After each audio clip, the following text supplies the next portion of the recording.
Well, I'm gonna do the timing on this, and I am not sure where we are on the timing right now, but what I'm going to do is take this off, because when I look in here, the flywheel is too dirty, rusty to see the timing mark. So I'm going to pull this off. In order to do that, I had to remove one of the rods, the shifting rods, and I had to pull the cotter pin out of here and then slide it so that I could shove the brake right down out of the way. Now I'll be able to pull this out. I worked my way around with some sandpaper, and you can see there's a mark there, and then there's a mark there, and this is your top dead center. So I think the other one might be for using a timing gun, but I'm going to mark that with something with some color so I can see it. Maybe a paint pen or chalk stone, but I'm going to mark it because it's going to be hard to see, especially in the daylight. So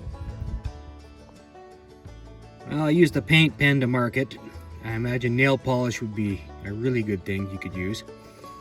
I'm going to let that dry, and then I'm going to put the case back on and see how things are lined up. So at this point, I'm going to pull this starter Bendix out. I'm going to take this nut and washer off, and then I'm going to put a pulley puller on it and pop the flywheel off. After that, there's a bunch of bolts that hold the stator on. There's 5 of them. You take those off and just pull it all apart.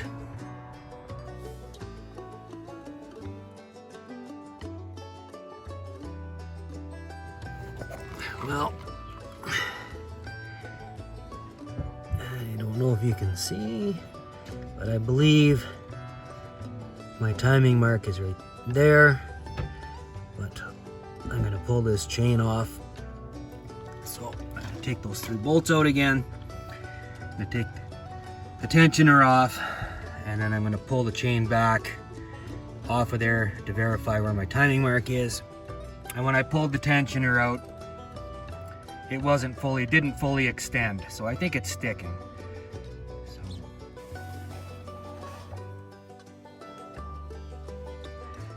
So my goal now is to put that silver link there at the timing mark on this sprocket down here, and then do the same with those silver ones there and mark them up with the 2 divots. And that will put my timing perfect, and then after that I'll replace the tensioner and it should be good. The tensioner still had a fair bit that it could come out, but it was sticking. So just so you have an idea of what it was doing, it came out that far, but it could come out that much more. So it wasn't coming all the way.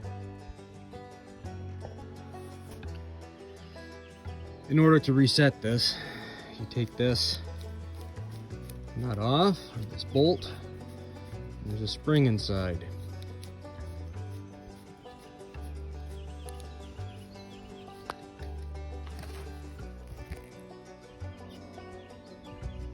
So, there's your washer and your spring. I'm just going to take this out. See, it's quite a long spring. Now how this works is this little thing here, it allows this to move out but not go back, so the spring just keeps pushing it forward as the chain stretches. Now that it's like that, I'm going to mount it, and if you look, you'll see that one side is wider than the other. So make sure you match it up when you put it. I'm talking about the gasket. So make sure you match it up with your motor, put it back in place, bolt it down, put your spring in, put your washer and nut back on, and I like to give it a couple little taps to make sure that it's moved forward. But yeah. Well, now that I got the chain lined up perfectly with the marks, I'm gonna put this back together so I can use the timing mark and get that perfect, and then I'll set the valves.